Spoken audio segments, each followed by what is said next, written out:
Good morning बच्चों। आज हम पढ़ेंगे मात्राएं। इसके पहले हमने पढ़ा संयुक्त व्यंजन, अक्षर त्र ज्ञ श्र और ड्य।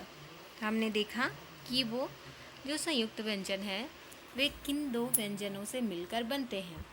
आज हम पढ़ेंगे मात्राएं। आइए देखें, आपके स्क्रीन पे दिख रहा होगा कि यहाँ पे अ से लेके आहा तक 13 मात्राएं दी गई हैं। स्वर के साथ साथ उनकी मात्राएं भी दी गई हैं। अ, आ, छोटी ई, बड़ी ई, छोटा ऊ, बड़ा ऊ, री, ए, ऐ, ओ, औ, अंग, आहा। कुल मिलाकर 13 हो गए। मात्राएं कितनी हैं? 13 है यहाँ पे। तो आगे हम देखते हैं कि इन मात्राओं को आपको 2 बार लिखकर कोशिश करनी है। आपके दिमाग में ये सवाल आ रहा होगा कि स्वर तो 13 नहीं होते, स्वर तो 11 होते हैं।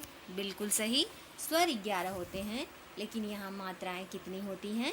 13 होती हैं। अंग और आहा भी मात्रा होती है। ये इन मात्राओं को आप इस खाली जगह में 2 बार लिखकर कोशिश करेंगे और इन डब्बों में भरेंगे। अब हम यहाँ पे देखेंगे कि र का प्रयोग कितने प्रकार से किया जाता है। र का प्रयोग, र में ऊ की मात्रा नीचे नहीं, मात्रा सदैव बाईं ओर लगाई जाती है।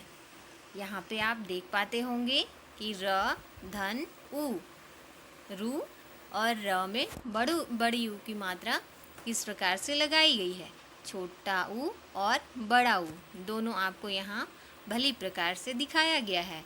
अब हम दूसरे नंबर में देखते हैं कि जब हम मात्राओं का व्यंजन के साथ प्रयोग करते हैं तो बन जाती हैं 12 खड़ी। 12 खड़ी कैसे बनती हैं? यदि हम मात्राओं का व्यंजन के साथ प्रयोग करें तो 12 खड़ी बनती है।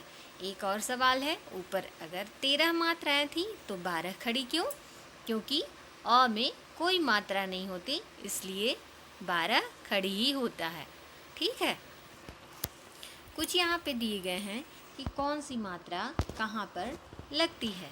तो वर्ण के आगे लगने वाली जो मात्रा है, अर्थात जब हम वर्ण लिखेंगे उसके बाद कौन सी मात्रा लगती है, यहाँ आप देख सकते होंगे आ, इसके बाद है बड़ी ई, इसके बाद है ए, ऐ। ठीक है। तो वर्ण के आगे, अर्थात अगर हम वर्ण लिखते हैं तो उसके आगे, ठीक, जैसे क लिखा तो उसके आगे क्या लगेगी? आ की मात्रा, बड़ी ई की मात्रा, ठीक है, ओ की मात्रा और औ की मात्रा। कौन कौन से हैं?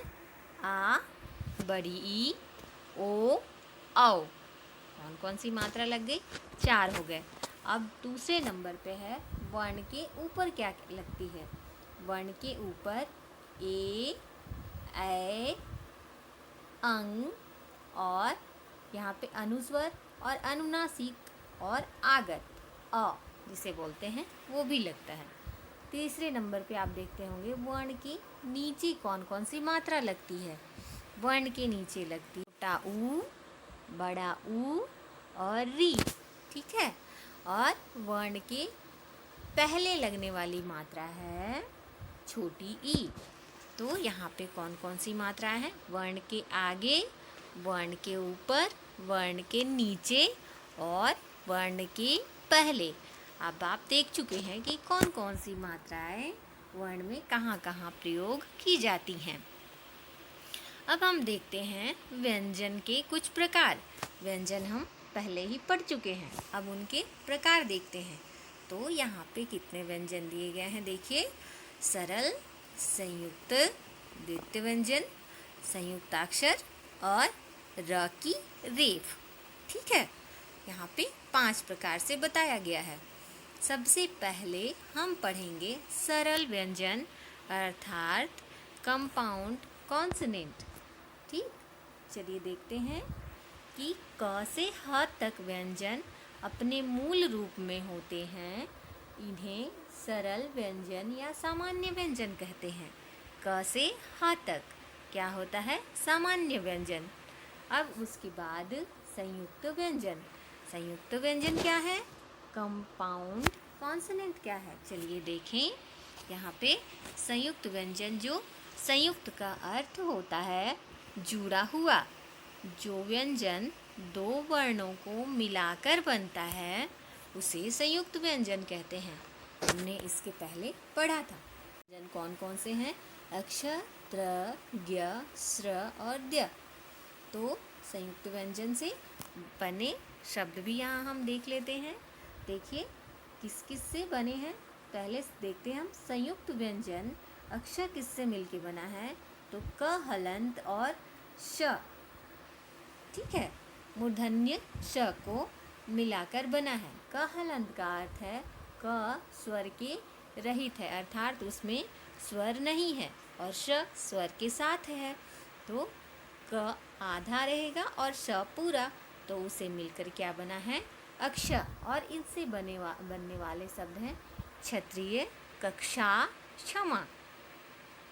अब देखते हैं त्र। त हलंत और र को मिलाकर त्र बना है। आप उच्चारण करके भी इसे समझ सकते हैं, त्र, ठीक है। तो आप देखते होंगे त आधा है, अर्थात उसमें स्वर नहीं है, और र स्वर के साथ है, तो इससे बना त्र। उससे बनने वाले शब्द हैं त्रिशूल, पत्र, त्रिकोण, त्रिपुरारी, त्रिनेत्र इत्यादि, ठीक है। अब हम देखते हैं ज्ञ। ज्ञ किससे मिलकर बना है? ज्ञ ज हलंत और इया को मिलाकर बना है। इसमें ज है जो कि स्वर रहित है, अर्थात उसमें स्वर नहीं है, और इया में स्वर है। तो ज्ञ से बनने वाले शब्द इस प्रकार हैं: ज्ञान, विज्ञान, संज्ञा, ज्ञानी, ज्ञान देवता आदि, ठीक है। अब देखते हैं श्र। श्र किससे मिलकर बना है? श हलंत और र, अर्थात जो तालव्य श है उसमें अ नहीं है और र के साथ अ जुड़ा हुआ है, अर्थात तालव्य श में और र में स्वर है। इससे बनने वाले शब्द है आश्रम, परिश्रम, श्रीमान, इसके बाद श्रम, ठीक है, आदि शब्द अपने से भी बना सकते हैं आप इसे। और अंतिम क्या है? जो पांचवा है वो द्य। आधा द और य, अर्थात द हलन, द स्वर रहित और य स्वर के साथ, तो वो क्या बन गया? क्या है यहाँ पे? ये द्य। इससे बनने वाले सब विद्या, विद्यालय, विद्यार्थी इत्यादि। अब हम देख चुके हैं संयुक्त व्यंजनों की संख्या यहाँ पे 5 दी गई है। उनकी रचना किस किस व्यंजन से मिलकर हुई है और उनसे बनने वाले शब्द।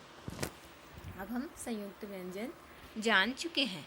द्वित्व व्यंजन के साथ हम अगले दिन मिलेंगे। तब तक आप इसे अच्छे से पढ़कर समझें।